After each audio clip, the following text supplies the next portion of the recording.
నమస్కారం. మాఘపురాణం 27 రోజు పారాయణలోకి వచ్చాం. ఈరోజు ద్వాదశి అంటే మాఘ బహుళ ద్వాదశి. నిన్నటి రోజున ఉపవాసం ఉన్నవాళ్ళు ఈరోజు ఉదయం విష్ణు పూజ చేసుకుని ద్వాదశి పారాయణ చేసి అవకాశం ఉంటే ఎవరైనా ఒక బ్రాహ్మణులకో మన బంధువులో ఎవరో ఒకళ్ళకి వారికి పారాయణ చేయించి వారికి భోజనం పెట్టి ఆ తర్వాత మనం భోజనం చేస్తే మంచి ఫలితం లభిస్తుందండి. అవకాశం ఉన్నవాళ్ళు అలా చేయొచ్చు. ఒకవేళ ఎవరికి భోజనం పెట్టే అవకాశం లేదంటే మనమైనా సరైన సమయానికి ద్వాదశ పారాయణ చేయాలి. ద్వాదశ పారాయణ మానకూడదు. వేళలు ఘడియలు దాటకుండానే ద్వాదశిలోనే భోజనం చేసేయండి. అవకాశాన్ని బట్టి సమీప దేవాలయంలో ఎక్కడైనా సరే కొంచెం అర్చన చేయించుకోవటము, అక్కడ ఉండే పురోహితుడికి అర్చక స్వామికి అయినా సరే తాంబూలము దక్షిణ ఇస్తే మంచిది, విశేషమైన ఫలితం లభిస్తుంది. ఈరోజు పారాయణలోకి చూద్దాం. పూర్వం భృగు మహర్షి వంశానికి చెందినటువంటి రుక్షక అనే బ్రాహ్మణ కన్య దురదృష్టవంతురాలయ్యి పెళ్ళైన వెంటనే భర్తని పోగొట్టుకుని విరక్తతోటి గంగానది తీరానికి పోయి అక్కడ ఒక ఆశ్రమాన్ని నిర్మించుకుని శ్రీమన్నారాయణుని గురించి తపస్సు చేస్తూ కాలం గడపడం మొదలుపెట్టిందట. బాలివితంతువు ఈ అమ్మాయి రుక్షక ఆమె పేరు. తను గంగా తీరంలో అలా ఉండిపోయింది. ఎంతకాలమో ఉందట. ప్రతి సంవత్సరము మాఘమాసమందు కార్తీక స్నానము చేసేది. మాఘ స్నానం కూడా క్రమం తప్పకుండా నదీ స్నానం చేస్తూ భగవద్ ధ్యానంలో గడిపేది. ఆ తర్వాత ఇలా చాలా సంవత్సరాలు చేయటం వల్ల ఆమెకి ఎన్నోసార్లు మాఘమాస స్నాన ఫలితం చేయటం వల్ల ఆ ఫలితం లభించింది. విపరీతమైన ఫలితం లభించిందట. ఈ విధంగా తపస్సు చేసుకుంటూ మాఘమాస స్నానాలు చేస్తూ కొంతకాలానికి ఆమె మరణించింది. వయసు అయిపోయాక మరణించింది. ఇంచుమించుగా యవ్వనవతిగా ఉన్నప్పుడే ఈమె గంగా తీరం చేరింది. వృద్ధగా అయ్యి మరణించింది. కొన్ని సంవత్సరాల పాటు ఈ మాఘ స్నానాన్ని చేసిందట. ఆమెకు అపూర్వమైన పుణ్యఫలం లభించింది. ఈ విధంగా తపస్సు చేసుకుంటూ కొంతకాలానికి మరణించింది. అయితే ఈమె మరణం కూడా వైకుంఠ ఏకాదశి నాడు మరణించిందట. మరణించడం వల్ల కలిసి వచ్చింది ఆవిడికి ఆ రోజు మరణించడం. సరాసరి వైకుంఠానికి వెళ్ళిపోయిందట. వైకుంఠ ఏకాదశి నాడు మరణిస్తే విష్ణు సాయుధ్యం లభిస్తుందని చెప్తారు. కొంతకాలానికి వైకుంఠం నుంచి బ్రహ్మలోకానికి చేరిందట. అప్పుడు బ్రహ్మదేవుడు ఏం చేశాడు, ఆమె చేసిన మాఘమాస వ్రతాలు తపస్సుకి ఫలితం అని చూసుకుని మొత్తం అంతా ఆలోచించి ఈమె అత్యంత పవిత్రురాలుగా భావించి ఆమెను ఒక అప్సరసగా చేయించి దేవకార్యాలకి వినియోగించాడు. అట్లా ఆమె సత్యలోకంలో ఉండేదట. అప్సరస అంటే అపూర్వ సౌందర్యవతిగా యవ్వనవతిగానే ఉంటారట వీళ్ళు. ఆమె వేసుకున్న దండలు కూడా మాయవు. అమరత్వం వచ్చినట్టే ఒక రకంగా సత్యలోకంలో ఉంటూ ఉండేది. అయితే ఏమైందట, ఆ కాలంలోనే సుందోపసుందులనే 2 రాక్షసులు ఘోర తపస్సు చేసి బ్రహ్మని మెప్పించారు. సుందుడు ఉపసుందుడు అని చెప్తారు, లేదా సుందోప సుందుడు, సుందోపుడు సుందుడు ఇలా చెప్తారండి. సుందుడు సుందోపుడు లేదా సుందుడు ఉపసుందుడు అంటే పెద్దరాజు గారు చిన్నరాజు గారు లాగా కూడా అనమాట. అట్లా పెట్టుకుంటాం కదా, పెదనాయుడు చిన్నాయుడు, పెదరాయుడు చిన్నరాయుడు ఎట్లా పెడతాం పేర్లు, అలాగా సుందుడు ఉపసుందుడు లేదా సుందోపుడు సుందుడు ఇలా అన్నదమ్ముల పేర్లు చెప్తారు. ప్రాంతాల వారీగా ఈ పేర్లు మారతాయండి ఎలాగైనా సరే. అయితే వీళ్ళిద్దరూ చాలా తపస్సు చేశారట. ఎంతో తపస్సు చేసి బ్రహ్మని మెప్పించారు. బ్రహ్మదేవుడు ప్రత్యక్షమై మీకేం కావాలో కోరుకోమంటే వీళ్ళు ఏమడిగారు, సత్యలోకాధిపతి బ్రహ్మదేవ పితామహ, మాకు ఇతరులు ఎవ్వరి వల్ల మరణం రాకూడదు.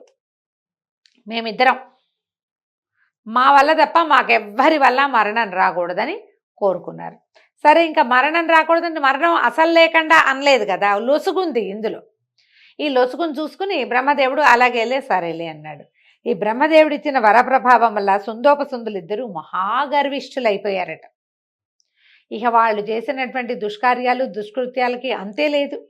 ఎవ్వరూ చంపలేరనే ధీమాతో దేవతల్ని హింసించడం మొదలుపెట్టారు. మహర్షుల తపస్సులు భగ్నం చేశారు. యజ్ఞయాగాదులు పాడు చేసేవాళ్ళు. ప్రజల్ని నానాహింసలకి గురి చేస్తూ ఘోర బీభత్సాలు సృష్టించడం మొదలుపెట్టారు. దేవలోకం మీద దండెత్తి దేవతలందరినీ తరిమి కొట్టేశారు. సుందోపసుందులు కొట్టేసరికల దేవతలందరూ బ్రహ్మదేవుడితో ఇట్లా మొరపెట్టుకున్నారు, ఓ బ్రహ్మదేవ, సుందోపసుందులనే రాక్షసులు మీరు ఇచ్చిన వరగర్వంతో కన్నుమిన్ను గానక ప్రవర్తిస్తున్నారు. వాళ్ళు లోకాలన్నిటినీ అల్లకల్లోలం చేస్తున్నారు. వాళ్ళ అకృత్యాలు మేమేమో భరించలేకపోతున్నాం. కాబట్టి మిమ్మల్ని శరణుజొచ్చాము. ఏదైనా తరుణోపాయం చెప్పండి. వాళ్ళ మరణానికి ఏదైనా ఆ ఉపాయం ఆలోచించండి, మమ్మల్ని రక్షించండి బాబాబు దేవాధిదేవా అని కాళ్ళు గడ్డాలు పట్టుకున్నారు. మరి ఏమీ చేయలేనప్పుడు పెద్దవాళ్ళు ఎవరో ఒకళ్ళని పట్టుకోవాలి కదా. ఈ బ్రహ్మదేవుడి దగ్గరికి వెళ్ళారు. అప్పుడు ఈయన బాగా ఆలోచించి ఏం చేశారు, ఈ కార్యాన్ని నిర్విఘ్నంగా నెరవేర్చడానికి తిలోత్తమే సరైందని, అంటే ఏ అమ్మాయినైతే ఈయన ఈ రుక్షకని సత్యలోకంలో ముంచుకున్నాడో ఆమెను పిలిచాడు. అమ్మాయి, నువ్వు సౌందర్యవతివి, తెలివిగల దానివి, నీ సుందోపసుందులనే రాక్షసులు ఇద్దరిని వాళ్ళని హ్యాండిల్ చేయమన్నాడు. అయితే ఇప్పుడు వీళ్ళని హ్యాండిల్ చేయాలంటే ఆమెకు అపురూపమైన సౌందర్యం కావాలి.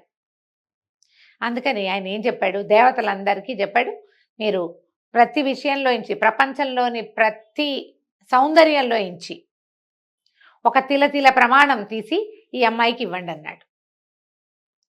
కొన్ని కథల్లో చెప్తారండి, మొత్తం తిల ప్రమాణాల్లో తీసి దాంతో ఒక అప్సరసను సృష్టించారని, ఆమెకి తిలోత్తమ అని పేరు పెట్టారని చెప్తారు. అయితే ఈ రుక్షక కథ చెప్తున్నారు, మాఘమాసం మహాత్యం వల్ల ఆమెకి అవకాశం వచ్చిందని ఇందులో చెప్తున్నారు. ఇలాంటి కథ కూడా ప్రాచుర్యంలో ఉన్నది. అయితే దేవతలందరూ ఏం చేశారట, భూమి నుంచి, చెట్ల నుంచి, పంచభూతాలన్నిటిలోంచి, తర్వాత ప్రపంచంలో ఉన్నటువంటి, ప్రకృతిలో ఉన్నటువంటి మహాద్భుత సౌందర్యవంతమైన వస్తువులన్నిట్లలోంచి తలా ఒక తిలాశేషం, ఎలా అంటే నువ్వు గింజంత సౌందర్య విశేషాన్ని గ్రహించి అదంతా ఈ అమ్మాయికి పోగు చేసి ఇచ్చారు. ఆ సౌందర్య విశేషాన్ని ధరించిన ఈ అమ్మాయి మహాద్భుత సౌందర్యవతిగా మారింది. రుక్షక పేరు నుంచి ఆమెని తిలోత్తమగా చేశారట, అప్సరసగా మారింది. అయితే అప్పటికి ఆయన అప్సరసను చేశాడు, తన దగ్గర ఉంచుకున్నాడు దేవకార్యాలకని. ఇప్పుడు ఈవిడ వ్యక్తుల్ని మోహింపజేయగలిగే పరిస్థితిలోకి వచ్చిందనమాట, సౌందర్యంతో మోహింపజేస్తుంది. అక్కడి నుంచి నువ్వు వెళ్ళి చాకచక్యంతో వీళ్ళని హ్యాండిల్ చేయాలని చెప్పాడు. వీళ్ళు వరగర్వంతో ఇట్లాంటి ప్రవర్తిస్తున్నారు, వీళ్ళకి ఎవ్వరి వల్ల మరణం లేదు, వాళ్ళిద్దరి వల్లే మరణం తప్పిస్తే మూడో వాడి వల్ల మరణం లేదు. వీళ్ళేమో ఇద్దరు మహా ఇది కలిగిన వాళ్ళంటే అపింత స్నేహంతో ప్రవర్తిస్తారు, ఒకడు లేకుండా ఒకడు ఉండడు, అన్నం కూడా చెరిసగం పంచుకుని తినే రకాలన్నమాట వాళ్ళు. అందుకని చాకచక్యంతో ఈ పని చేయాలి, వీళ్ళ దగ్గరికి వెళ్ళమని ఈ తిలోత్తమని భూమి మీదకి ఈ సుందోపసుందుల దగ్గరికి పంపించారు. ఈ తిలోత్తమ బ్రహ్మదేవుని ఆజ్ఞానుసారము సుందోపసుందులున్న అరణ్యానికి ప్రవేశించింది. ఈ మహాద్భుత సౌందర్యవతిగా తయారైన ఈవిడ వీణులకింపైన సుమధుర సంగీతపు పాటలు ఎన్నో పాడుతూ సుందోపసుందులున్నాయి అనేటువంటి రాక్షసులున్న నివాసానికి సమీపంలోనే తిరుగుతూ ఉండేది. అయితే రాక్షసులు ఇద్దరు ఈమె అద్భుత గానానికి ఆకర్షితులై వెంబడబడ్డారు. అద్భుతమైన అపూర్వమైన సౌందర్యంతో వెలిగిపోతూ మృదుమధురమైన సంగీతంతో పాటలు పాడుతున్నటువంటి ఆ అమ్మాయిని చూసి ఇద్దరు వ్యామోహంలో పడ్డారు. నన్ను పెళ్లి చేసుకుంటే నన్ను పెళ్లి చేసుకొని ఒకడు లేకుండా ఒకడు ఆ అమ్మాయి వెంటపడ్డారు మొదట. తర్వాత నేను చేసుకుంటానంటే నేను చేసుకుంటానని ఇద్దరు బాదులాటకు దిగారు. ఆమె వెన్నంటి తిరిగేవాళ్ళు. ఎవరినైనా ఒకడిని ఒప్పుకుంటే మళ్ళీ రెండో వాడికి ఏం చెప్పాలి? సరే తిలోత్తమ ఏంటంటే ఇది మనకు కావాల్సిన అవకాశం చిక్కిందనుకుని, ఓ రాక్షసులారా, నాకేమో మీ ఇద్దరిని వరించాలనే ఉంది, మీ ఇద్దరిని సమానంగా ప్రేమిస్తున్నాను, నాకు మీరిద్దరూ ఇష్టంగానే ఉన్నారు, కాకపోతే మీ ఇద్దరిలో నేను ఎవరిని పెళ్లి చేసుకోవాలి? ఇద్దరిని పెళ్లి చేసుకోలేను కదా. అందుకని నేను నిర్ణయానికి వచ్చాను, మీ ఇద్దరిలో ఎవరు బలవంతులో వాడిని నేను వివాహం చేసుకుంటా. మీ ఇద్దరికీ వరాలు ఉన్నాయి, మీ ఇద్దరికీ చాలా శక్తి ఉంది, చాలా బలమైన వాళ్ళు, చాలా గొప్పవాళ్ళు, మీ ఇద్దరి మధ్య సమానంగా ఆసక్తి ఉంది నాకు, మీ ఇద్దరి మీద కూడా. కాబట్టి మీ ఇద్దరిలో ఎవరు బలవంతులో వాళ్ళకే నేను సొంతం అవుతానని తెలివిగా మాట్లాడింది. వీళ్ళు ఆలోచించుకున్నారు. అప్పుడు ఇద్దరు ఏం చేశారు, నేనే బలవంతుండంటే నేనే బలవంతుండని మొదట మాట్లాడుకున్నారు. ఒకడు కొండలు ఎగరేశాడు, ఒకడు చెట్లను లాగాడు, ఒకడు ఇంకేదో చేశాడు, బాణాలేసి ఎక్కడో ఉన్న చిలకను కొట్టాడు ఒకడు, గద విసిరేసి పైన ఉన్న గద్దను పడగొట్టాడు ఇంకొకడు.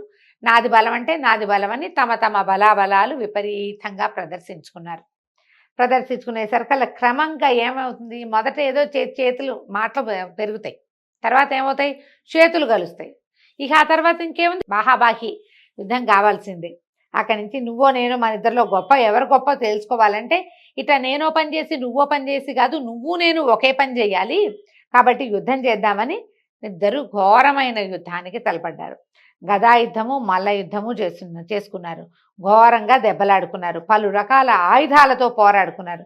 చివరికి కత్తులు చూసి మహాద్భుతంగా ఘోరంగా, మహాద్భుతం అనకూడదేమో, మహాఘోరంగా యుద్ధం చేస్తూ ఏం చేశారు, ఒకరి కత్తికి ఒకరు మరొక ఖండాన్ని ఒకటి కంఠాన్ని ఖండించేసుకున్నారు. అంటే ఎలాగ చెరుకోడొక్కల్లో పొడి చేసుకున్నారు, ఎదురు బదురుగా నిలబడి. అవతల వాడిని జయిస్తే కానీ అమ్మాయి దక్కదు, ఎప్పుడు ఇలాగే జరుగుతుంది కదా. ఇక వీళ్ళిద్దరికీ అంతకుముందే గదా యుద్ధంలో మల్ల యుద్ధంలో ఎన్నో రకాల దెబ్బలు తగిలాయి. చివరికి కత్తులతోటి కుత్తికలు ఖండించుకోవటం వల్ల ఇద్దరు మరణించారు. వాళ్ళిద్దరికీ వాళ్ళ వల్ల తప్పిస్తే ఇతరుల వల్ల మరణం లేదు కాబట్టి బ్రహ్మదేవుడి ఆజ్ఞతోటి తిలోత్తమ ఈ పని చేయగలిగింది. సుందోపసుందులు ఇద్దరు మరణించడంతో దేవతలు ఎంతో సంతోషించారు. తిలోత్తమని పరిపరి విధాలుగా శ్లాఘించారు. బ్రహ్మదేవుడు కూడా సంతోషించి, తిలోత్తమ నీ చాకచక్యంతో సుందోపసుందుల పీడను తొలగించావు, దేవతలందరికీ ఆరాధ్యురాలవయ్యావు. ఇదంతా నువ్వు చేసిన మాఘమాస వ్రత ఫలితమే గాని మరొకటి కాదు. ఇక నుంచి నువ్వు దేవలోకంలో అందరిచే అధికురాలుగా ఆదరింపబడతావు. నీ జన్మ ధన్యమైంది, వెళ్ళు దేవలోకంలో సుఖించని ఆమెని దేవలోకానికి పంపించాడు. మాఘమాస స్నానం చేస్తే ఇలాంటి అత్యద్భుతమైన ఫలితం వస్తుంది. దేవతలతోటి సమానంగా జీవించే లేదా చరించే తిరిగే అవకాశం లభిస్తుందని పురాణం తెలియజేస్తుందండి. దీంతో ఈరోజు పారాయణ పూర్తయింది. రేపు ఉదయం 28వ రోజు పారాయణలో కలుసుకుందాం. నమస్కారం.